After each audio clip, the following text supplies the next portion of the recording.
स्वागत है दोस्तों आप सभी का आपके अपने YouTube चैनल सीजी ज्ञान पर। दोस्तों आज के इस वीडियो में हम प्रयोगशाला परिचारक के लिए महत्वपूर्ण विज्ञान का प्रश्न देखेंगे। देखिए ये प्रयोगशाला परिचारक विज्ञान के लिए 6वां क्लास है। इससे पहले हमने 5 वीडियो अपलोड किया है साइंस का, अगर आपने नहीं देखा है तो ज़रूर देख लीजिएगा। साथ ही साथ ये वीडियो आपके आबकारी आरक्षक एग्ज़ाम्स के लिए भी इम्पॉर्टेंट है, क्योंकि 7 प्रश्न साइंस का आएगा, उसके लिए इम्पॉर्टेंट रहेगा ये वीडियो। तो आप कोई भी साइंस का वीडियो हमारे चैनल पर देखते हैं वो आबकारी आरक्षक और प्रयोगशाला परिचारक दोनों के लिए इम्पॉर्टेंट है, आप देख सकते हैं। ये 6वां वीडियो है, इसका प्लेलिस्ट आपको हमारे चैनल पर मिल जाएगा। चलिए स्टार्ट करते हैं। पहला प्रश्न देखिए, कोशिका विभाजन के कितने मुख्य प्रकार होते हैं? 1, 2, 3 या 4? कोशिका विभाजन के कितने मुख्य प्रकार हैं? मोस्ट इम्पॉर्टेंट प्रश्न है। तो देखिए दोस्तों, कोशिका विभाजन सेल डिवीज़न के जो प्रकार हैं वो है मुख्यतः 3 रूप से। कौन कौन सा है? तो एक है असूत्री विभाजन है, दूसरा है समसूत्री को जो है माइटोसिस, असूत्री को अमाइटोसिस, वही तीसरा है दोस्तों अर्धसूत्री मियोसिस। ये जो है कोशिका विभाजन के प्रकार हैं, 3 मूल प्रकार, अमाइटोसिस, माइटोसिस और मियोसिस, याद रखिएगा। देखिए अगला प्रश्न है, मनुष्यों में कोशिका विभाजन की किस प्रक्रिया से वृद्धि होती है? मियोसिस से, माइटोसिस से, ये मिथोसिस लिखा है, इसे आप माइटोसिस समझिए। मियोसिस, माइटोसिस, प्लाज्मोलाइसिस या अपोप्टोसिस?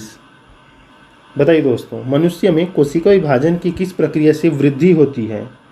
इम्पॉर्टेंट प्रश्न है। कोशिका विभाजन की किस प्रक्रिया से मनुष्य में वृद्धि होती है? तो देखिए इसका राइट आंसर हो जाएगा माइटोसिस, ऑप्शन बी, समसूत्री विभाजन। इम्पॉर्टेंट है, इसे याद रखिएगा। चलिए अगला प्रश्न देखते हैं। देखिए अगला प्रश्न है, मियोसिस मतलब अर्धसूत्री में कितने विभाजन होते हैं? 1, 2, 3 या 4? बताइए अर्धसूत्री में कितने विभाजन होते हैं?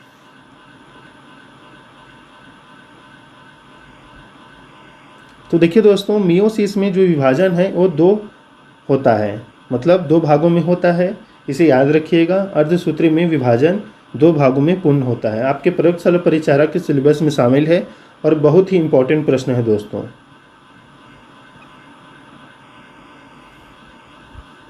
देखिए मियोसिस है मतलब अर्धसूत्री विभाजन। अर्धसूत्री विभाजन से कितनी कोशिकाएं बनती है?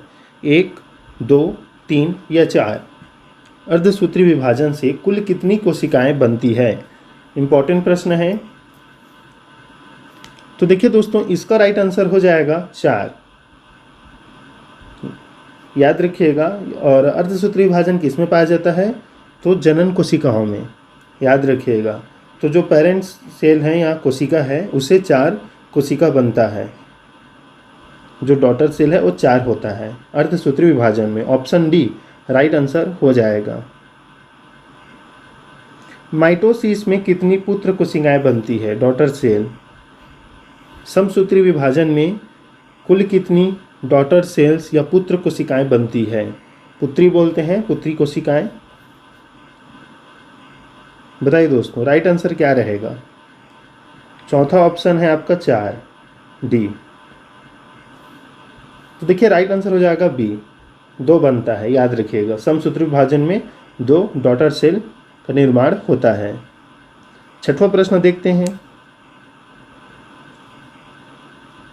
अर्धसूत्री किस प्रकार की कोशिकाओं में होता है? सोमैटिक, युग्मक, तंत्रिका, मांसपेशी?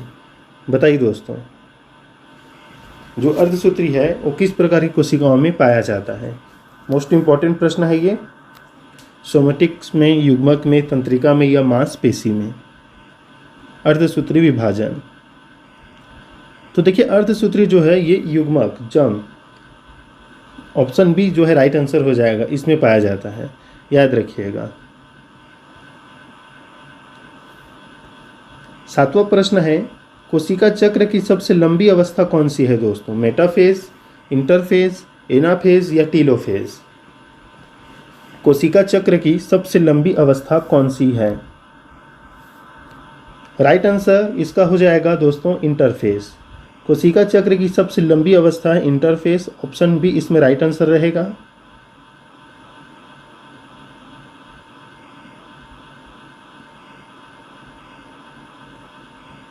आठवां प्रश्न है, मियोसिस के पहले चरण को क्या कहा जाता है?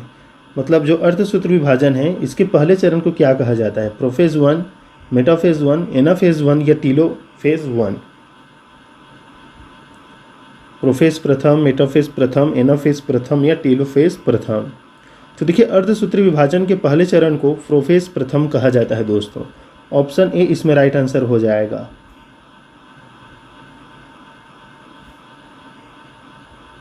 क्रॉसिंग ओवर किस चरण में होता है? ये मोस्ट इंपॉर्टेंट प्रश्न है दोस्तों। क्रॉसिंग ओवर किस चरण में होता है बताइए। दिया गया प्रोफेज प्रथम है, मेटाफेज प्रथम, एनाफेज प्रथम या एनाफेज द्वितीय और टीलोफेज प्रथम? क्रॉसिंग ओवर किस चरण में होता है? तो ये होता है दोस्तों प्रोफेज फर्स्ट में। ऑप्शन ए इसमें राइट आंसर हो जाएगा। 10वां प्रश्न, क्रोमोसोम सबसे स्पष्ट रूप से किस अवस्था में दिखाई देता है? बताइए। Prophase, metaphase, anaphase, telophase? Chromosome सबसे स्पष्ट रूप से किस अवस्था में दिखाई देता है? तो देखिए राइट आंसर हो जाएगा दोस्तों ऑप्शन बी, मेटाफेज में। मेटाफेज में। डीएनए की प्रतिकृति किस चरण में बनती है? देखिए डीएनए की प्रतिकृति किस चरण में बनती है? चलिए ऑप्शन देखते हैं। G1, S, G2, M? बताइए राइट आंसर क्या रहेगा। प्रश्न है डीएनए की प्रतिकृति किस चरण में बनती है? तो देखिए इसका राइट आंसर हो जाएगा दोस्तों ऑप्शन बी, एस अवस्था में, एस स्टेज में। इंपॉर्टेंट है, इसे याद रखिएगा। आपके व्यापम के कुट वाले प्रश्न यही देखने को मिलेगा आपको। प्रयोगशाला परिचारक उसमें लिखा है 9वीं और 10वीं लेवल का, लेकिन आपको 11वीं 12वीं यहाँ तक का जो है क्वेश्चन पूछा जा सकता है और एनसीईआरटी का जो है लेवल थोड़ा सा ऊपर ही रहता है। देखिए अगला प्रश्न है, कोशिका विभाजन में सेंट्रोसोम की भूमिका क्या है? ऊर्जा उत्पादन, आरएनए संश्लेषण, स्पिंडल तंतु का निर्माण करना या प्रोटीन संश्लेषण? कोशिका विभाजन में सेंट्रोसोम की भूमिका क्या है? तो देखिए सेंट्रोसोम की भूमिका है दोस्तों स्पिंडल तंतु बनाना। ऑप्शन सी राइट आंसर हो जाएगा। अगला प्रश्न है, साइटोप्लाज्म का विभाजन क्या कहलाता है? न्यूक्लियोलाइसिस, साइटोकाइनेसिस, क्रायोलाइसिस, लिसिस? इंपॉर्टेंट है और बहुत ही आसान से इसका जवाब है। साइटोप्लाज्म का विभाजन मतलब कोशिका द्रव्य का विभाजन क्या कहलाता है? तो ये कहलाता है दोस्तों option B, cytokinesis. Option B इसमें राइट आंसर हो जाएगा।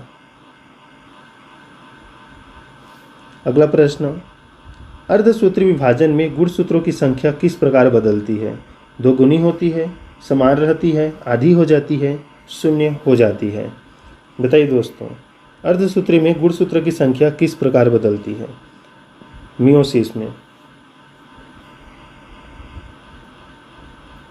तो राइट आंसर हो जाएगा इसका दोस्तों आधी हो जाती है। ऑप्शन सी राइट आंसर रहेगा। 15वां प्रश्न, जीवों की लैंगिक प्रजनन में मियोसिस का महत्व क्या है? मतलब अर्धसूत्री का महत्व क्या है? आनुवंशिक समानता, ऊर्जा उत्पन्न करना, आनुवंशिक विविधता, कोशिका की संरचना? बताइए जीवों के लैंगिक प्रजनन में मियोसिस का महत्व क्या है? राइट आंसर हो जाएगा दोस्तों आनुवंशिक विविधता। ऑप्शन सी राइट आंसर रहेगा इसमें।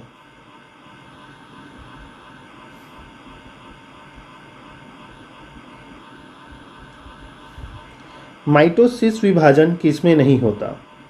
समसूत्री विभाजन किसमें नहीं होता? बताइए दोस्तों। ये माइटोसिस रहेगा, टिक लिखा है। माइटोसिस विभाजन मतलब समसूत्री विभाजन किसमें नहीं होता? जनन कोशिका, यकृत कोशिका, त्वचा कोशिका, मांसपेशी कोशिका। तो याद रखिएगा दोस्तों, किसमें नहीं होता, तो जनन सेल में।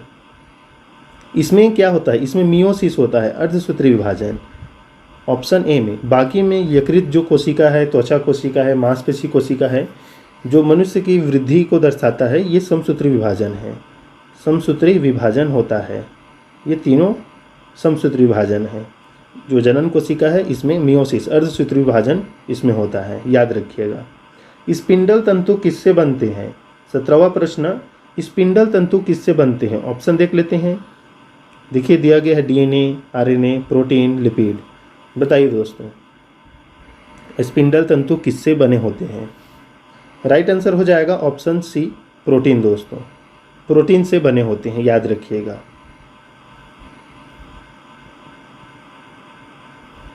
18वां प्रश्न, टीलोफेज में क्या होता है? क्रोमोसोम विभाजन, क्रोमोसोम सघन, न्यूक्लियर झिल्ली पुनः बनती है, क्रोमोसोम गायब हो जाता है। टीलोफेज में क्या होता है? टीलोफेज में क्या होता है?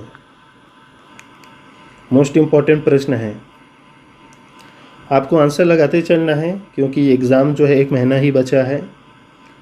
आपका 3 अगस्त को जो है प्रयोगशाला परिचारक का एग्ज़ाम है और 27 जुलाई को आपका आरक्षक का। आप किसका तैयारी कर रहे हैं दोस्तों, कमेंट में ज़रूर बताइएगा, दोनों की कि केवल एक एग्ज़ाम की। टीलोफेज में क्या होता है?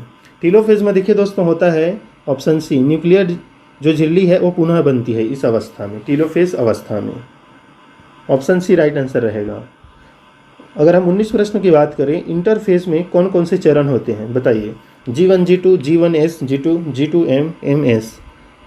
इंटरफेज में कौन कौन से चरण होते हैं? इंटरफेज में कौन कौन से चरण होते हैं? तो देखिए इसका राइट आंसर हो जाएगा ऑप्शन बी, G1S, G2। दोस्तों ऑप्शन बी राइट आंसर रहेगा। अगला प्रश्न, मानव कोशिका में गुणसूत्र की संख्या कितनी होती है? तो इसका राइट आंसर आप कमेंट में बता दीजिएगा। विश्व का राइट आंसर आप कमेंट में बताइएगा, मानव कोशिका में गुणसूत्र की संख्या कितनी होती है?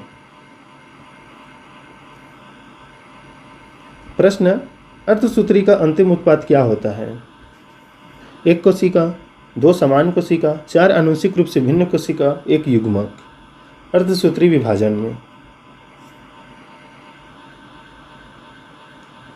तो देखिए दोस्तों, अर्धसूत्री विभाजन है तो इसमें 4 संतति कोशिका बनती है, मतलब जो भिन्न होती है, तो ये होगा ऑप्शन सी, 4 आनुवंशिक रूप से भिन्न कोशिकाएं इसमें बनती है। ऑप्शन सी राइट आंसर रहेगा। प्रश्न 22 है, G1 चरण में क्या होता है? डीएनए प्रतिकृति, आरएनए संश्लेषण, कोशिका विभाजन, कोशिकाओं का मृत होना। बताइए G1 चरण में क्या होता है? तो देखिए दोस्तों, G1 चरण में होता है आरएनए का संश्लेषण। ऑप्शन बी राइट आंसर हो जाएगा। क्या होगा इसमें? आरएनए का संश्लेषण।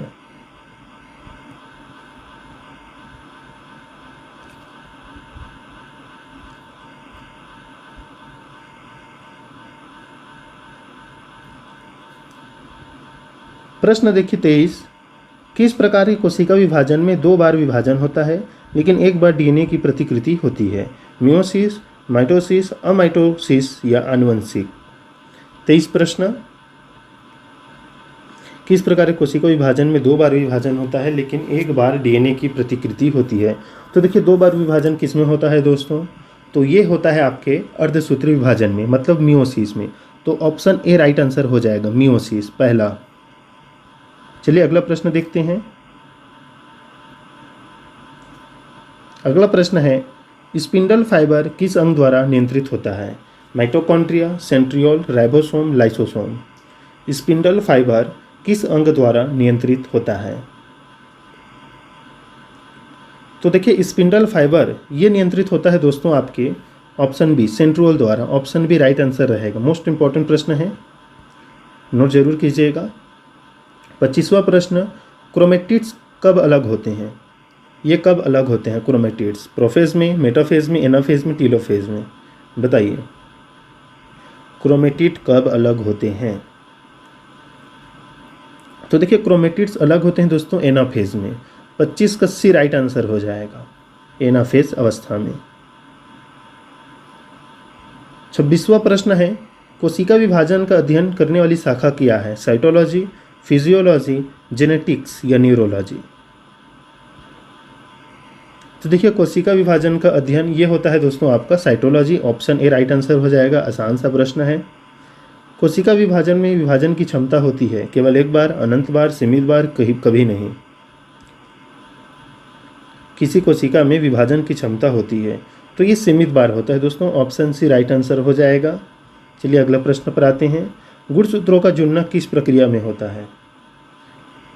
गुणसूत्रों का जुड़ना किस प्रक्रिया में होता है? सिनेप्सिस, मतलब वो क्या कहलाता है? क्रॉसिंग ओवर, डुप्लीकेशन या म्यूटेशन? तो देखिए दोस्तों 28 नंबर प्रश्न, गुणसूत्र का जुड़ना ये है synapses. Option A right answer हो जाएगा। देखिए मियोसिस दिया है। अर्धसूत्री में विभाजन का उद्देश्य क्या है? आनुवंशिक स्थिरता, वृद्धि, मरम्मत या युग्मक निर्माण? बताइएगा। अर्धसूत्री विभाजन का उद्देश्य क्या होता है? तो देखिए युग्मक का निर्माण होता है इसका उद्देश्य। जनन कोशिकाओं में पाया जाता है तो युग्मक का निर्माण होगा। ऑप्शन डी राइट आंसर हो जाएगा। चलिए इस वीडियो का लास्ट प्रश्न देख लेते हैं और चैनल को जरूर सब्सक्राइब कर दीजिएगा। और वीडियो पसंद आए दोस्तों तो लाइक ज़रूर कीजिएगा, क्योंकि इंपॉर्टेंट प्रश्न है, ज़रूर लाइक कीजिए। और जो भी प्रयोगशाला परिचारक, आप करियर रक्षक या कोई भी साइंस टॉपिक से संबंधित आप तैयारी कर रहे हैं तो चैनल को जरूर सब्सक्राइब करके रखिएगा, शेयर कीजिएगा अपने दोस्तों के साथ। लास्ट प्रश्न है कौन सी प्रक्रिया कोशिका की मृत्यु को नियंत्रित करती है? कोशिका की मृत्यु को नियंत्रित करती है, मोस्ट इंपॉर्टेंट प्रश्न है। Cytokinesis, crossing over, apoptosis, meiosis? बताइए कोशिका की मृत्यु को नियंत्रित करती है। तो देखिए कोशिका की मृत्यु को नियंत्रित करती है दोस्तों एपोप्टोसिस। ये इस प्रकार से लिखा जाता है।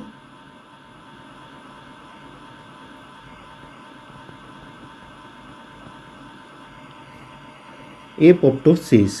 ऑप्शन सी राइट आंसर हो जाएगा। तो दोस्तों ये थे इंपॉर्टेंट प्रश्न। लगभग 30 प्रश्न देखे हमने सेल डिवीज़न से, कोशिका विभाजन से, अर्धसूत्री, समसूत्री, असूत्री। और कमेंट में बताइएगा आपको किस टॉपिक पर साइंस के जो है प्रश्न चाहिए। मिलते हैं दोस्तों नेक्स्ट वीडियो में, तब तक के लिए धन्यवाद।